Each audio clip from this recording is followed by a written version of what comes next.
Қайырлы күн, қалдарыңыз қалай? Бұл видеода біз әртүрлі көліктердің суретінің салу жолдарын үйренеміз. Ол үшін видеоны соңына дейін қарап, тура мен жасағандай етіп қайталасаңыздар болды.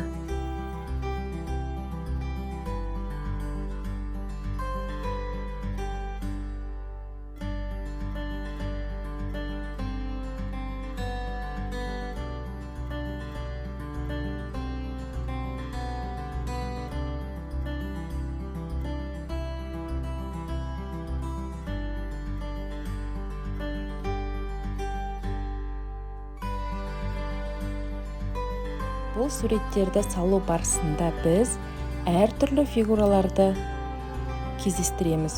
Оның ішінде дөңгелектер, шаршы, үшбұрыш, тік төртбұрыш сияқты фигуралар бар.